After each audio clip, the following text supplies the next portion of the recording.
This evening, first up, a 19-year-old woman is dead after a speeding minibus flips multiple times on the Linden-Soesdyke Highway. The driver is hospitalized and another family is left to grieve. Then, Tuesday is the deadline. New tint regulations kick in on April 1st, and police will be fining drivers $30,000 for non-compliance. Tonight, exactly what is and is not allowed on your windows, plus heavy rains, flooded roads, and rising water levels. The wet weather is not letting up. Authorities are warning that conditions could worsen through Thursday, and teams are already deployed nationwide. Meanwhile, a Chinese-operated supermarket on Middle Street ignores a cease-and-desist order and keeps its doors open anyway. Now the Central Housing and Planning Authority is preparing to take the matter to court. And as the Middle East crisis chokes global energy shipments, African nations are scrambling for fuel. All eyes are on Nigeria's Dangote refinery, but can one plant carry an entire continent? Those stories and more coming up. Stay with us. Welcome to this broadcast of Channel 2's Headline News Update for March 30th, 2026. I'm Baby Bacchus. Thank you for joining us. First up, a 19-year-old woman has lost her life in a tragic early morning accident along the Linden-Soesdyke Highway as police probe another deadly crash on one of the country's major roadways. Dead is Sarah Simon of Blissa, who was a passenger in a minibus involved in an accident on Saturday around 10 a.m. near the Rubin Sawmill area.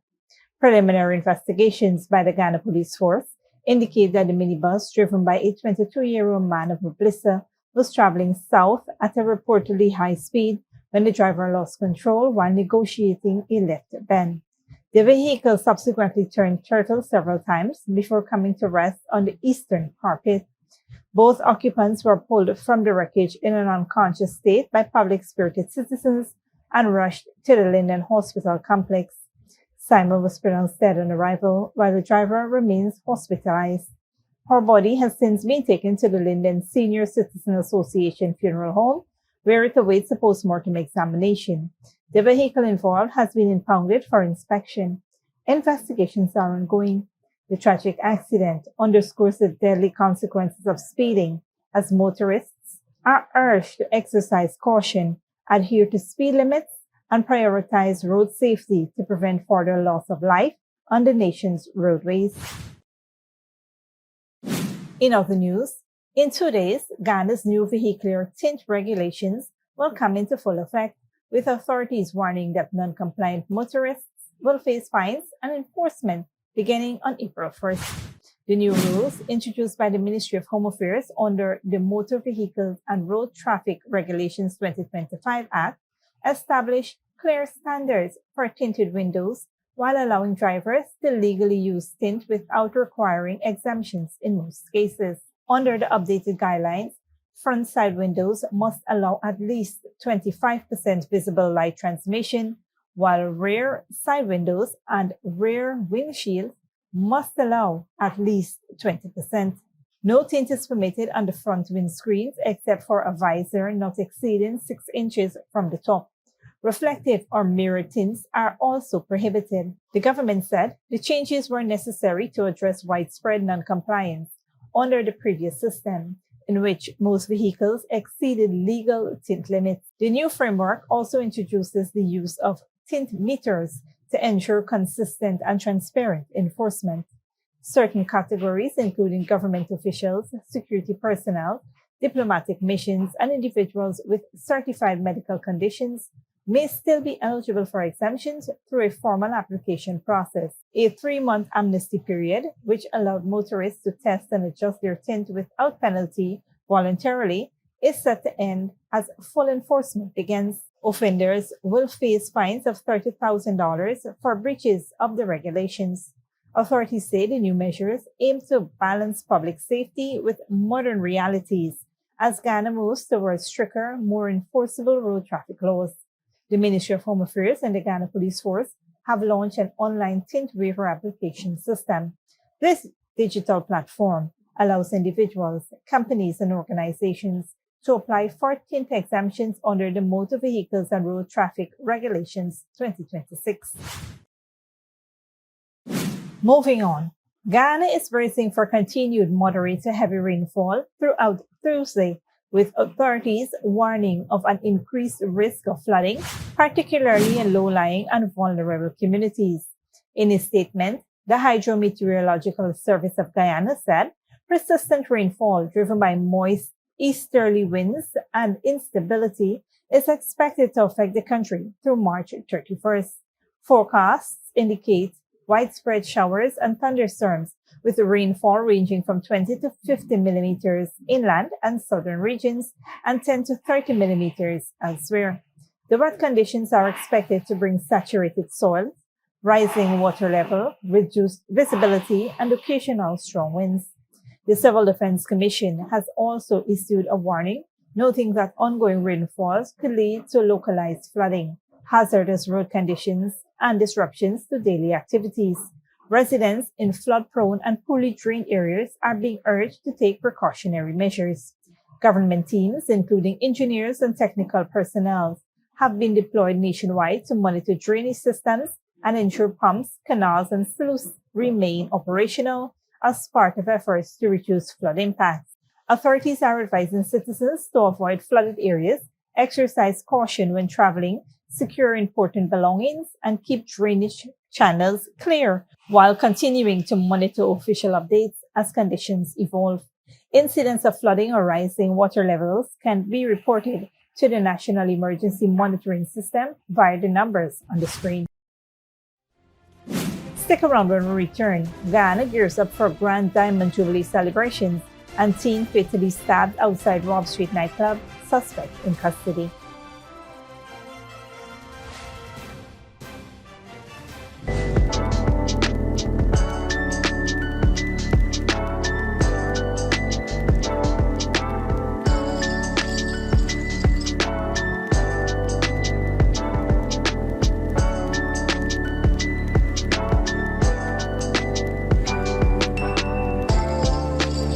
Good girl forget things.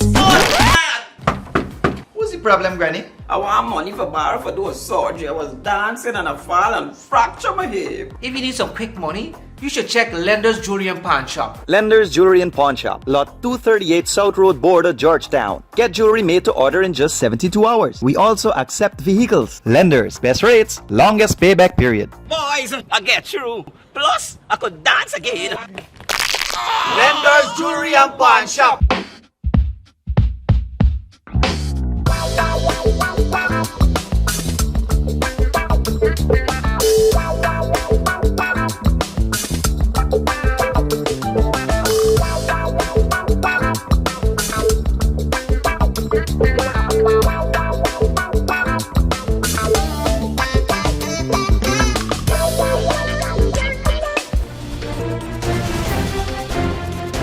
Welcome back.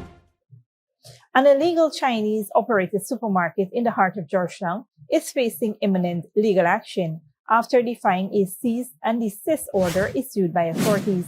The Central Housing and Planning Authority said it served the order on the operator of a supermarket at 92 Middle Street for operating without the required approvals in breach of the Town and Country Planning Act.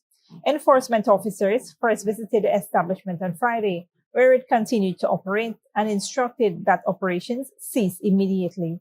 However, upon returning on Saturday, the business was open and in operation. According to authority, concern about property date back more than 2 months when construction actively was observed. Despite efforts to engage both the property owner and the tenants, no details were provided regarding the intended use of the building. A second cease-and-desist order has been issued, with the Central Housing and Planning Authority reiterating that all commercial operations must secure the necessary approvals before commencing business.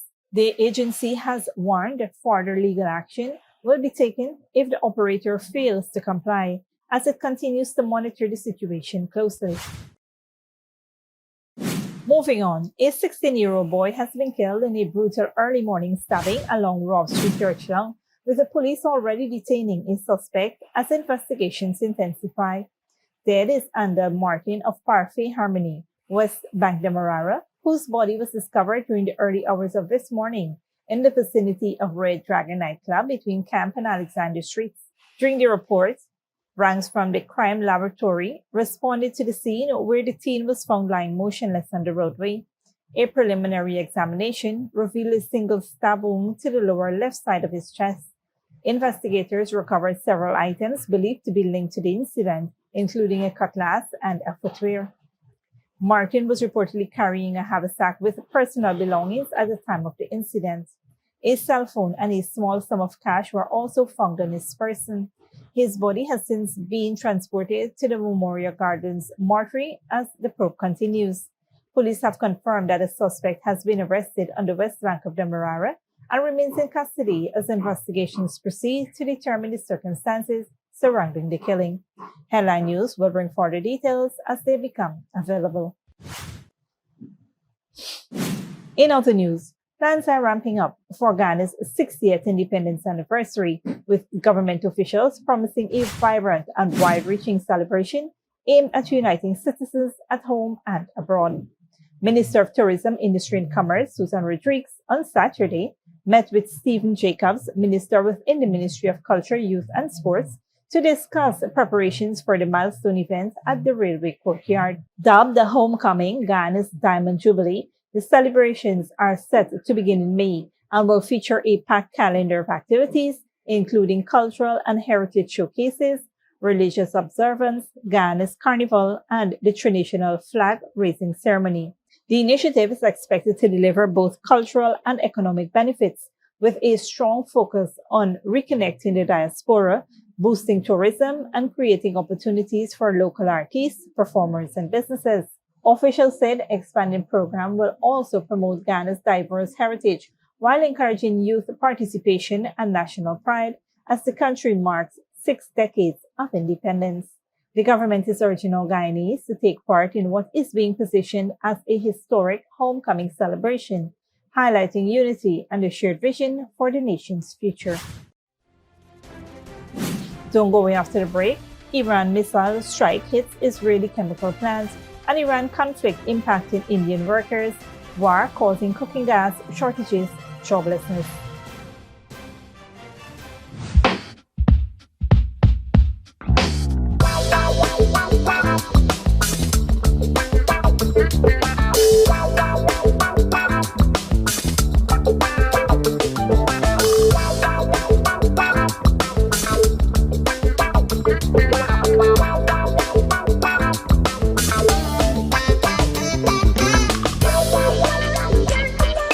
Good girl forget things. What's the problem, Granny? I want money for borrow for those surgery. I was dancing and I fall and fracture my hip. If you need some quick money, you should check Lender's Jewelry and Pawn Shop. Lender's Jewelry and Pawn Shop, lot 238 South Road Border, Georgetown. Get jewelry made to order in just 72 hours. We also accept vehicles. Lenders, best rates, longest payback period. Boys, I get through. Plus, I could dance again. Lender's Jewelry and Pawn Shop.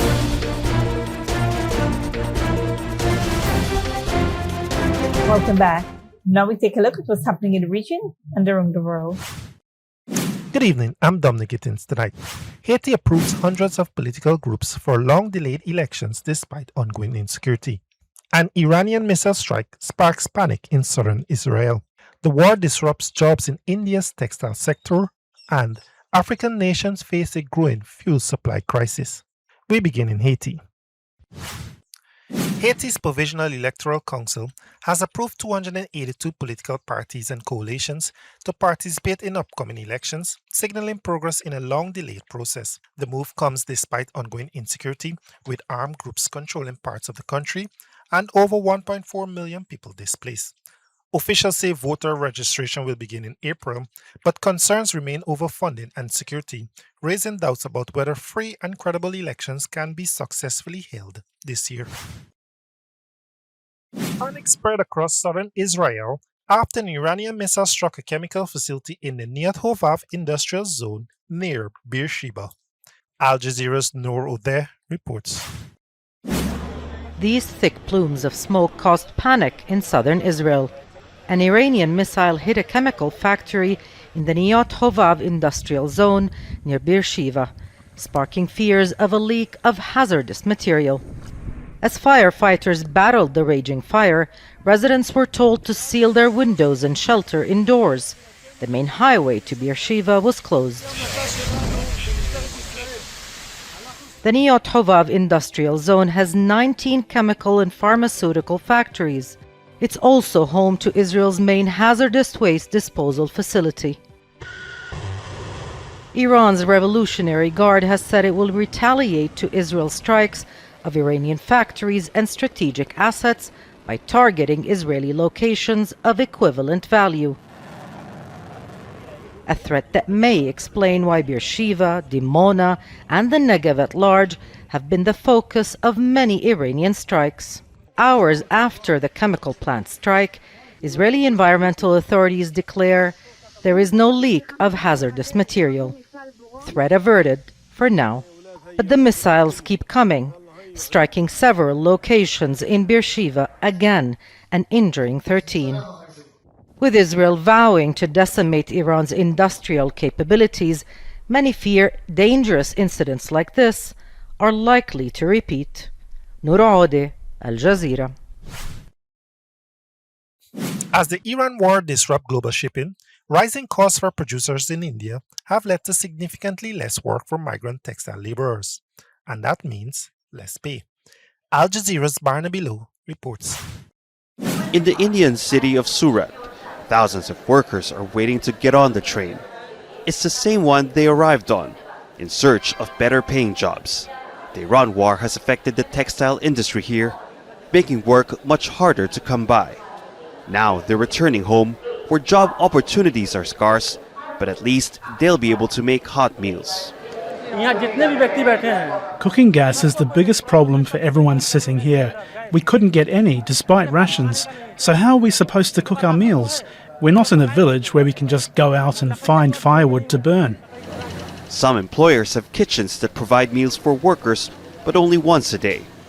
Workers still have to find their own gas, but prices have skyrocketed. The government is also cracking down on informal suppliers and limiting deliveries to commercial establishments, as the Middle East conflict has cut off most oil and gas shipments. Some shops sell a kilogram of cooking gas for up to $8. Everything has become so expensive while wages have remained the same. And if they're not waiting at a train station to leave, they're out on the streets hoping they'll be given a day's work. Textile factories have slashed production and reduced daily operations due to rising costs from raw materials to freight and gas, and fewer orders. And that means fewer jobs for migrant workers who earn a daily wage. Industry leaders in Surat say they're now losing more than $25 million a day. Because of the war between the US, Israel, and Iran, the cost of raw material has gone up by 40%. It doesn't make sense for us to buy such expensive raw material, so we have to cut down on production. And as the situation worsens, workers are worried they'll get stuck in a lockdown similar to what happened during the COVID-19 pandemic. The government says there's no such plan, but the fear is further driving the exodus of migrant workers. Barnaby Low, Al Jazeera. As the conflict in the Middle East disrupts global energy shipments, African nations are facing a fuel supply crisis. To cope, countries like Ghana, South Africa, and Kenya are looking at Nigeria's massive Dangote refinery. But one plant may not be able to keep up with surging demand. Al Jazeera's Ahmed Idris reports. Sprawling across 2,600 hectares, the Dangote refinery was built to help end Nigeria's reliance on imported fuel. But today, this 650,000 barrel per day giant is being asked to do much more. Shipping disruptions caused by the war in Iran have throttled nearly a fifth of the world's energy flow. With Middle Eastern supplies diverted or delayed, Africa is feeling the squeeze and looking for a lifeline closer to home. The demand is so high, I can tell you for nothing, today we have almost sold out our jet. We have almost sold out our gas oil. What we have just, is just the gasoline, which is the PMS, we call it, petroleum motor spirit. That's the only one that we have in excess. Every day, the facility pumps out 75 million liters of petrol, 25 million liters of diesel, and 20 million liters of aviation fuel. But African countries aren't the only ones at the tap. Europe, Asia, and South America are also bidding for the cargoes, turning a regional solution into a global prize. The Dangote refinery here in Lekki has become a vital strategic shield for Nigeria and many other countries. The 650,000 barrel a day facility provides steady supply of fuel as international markets grapple with depleted inventories. But as Nigeria's crude supply to the company ran low, it's forced to buy from outside sources, which means a long war could make it difficult for Dangote to operate. To prevent that, economists say the Nigerian government should prioritize domestic supply over crude export, as the crisis could create more chaos.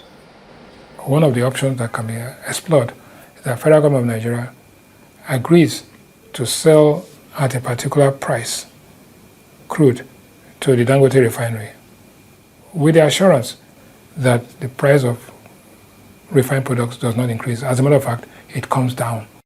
The timing is a double-edged sword.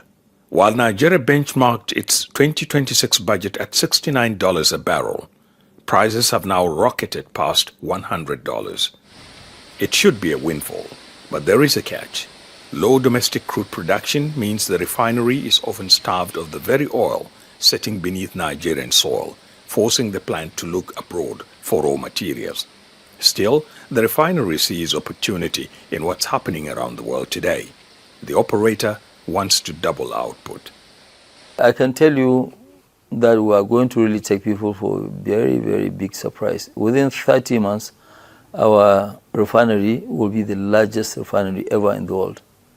For now, the race is on to see if African production can outrun a global energy crisis caused by the US-Israel war on Iran. Ahmed Idris, Al Jazeera, Lekki, Lagos. Thanks, Dominique. This brings us to the end of our regional and global news coverage. Up next is the 3-minute forecast.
And that's it with the headline news for this Monday evening. As we take our leave, we invite you to follow us on Facebook and YouTube. You can tune in tomorrow at 6:30 a.m. for rebroadcast and at 7 p.m. for more news. Until then, please take care of yourselves and each other.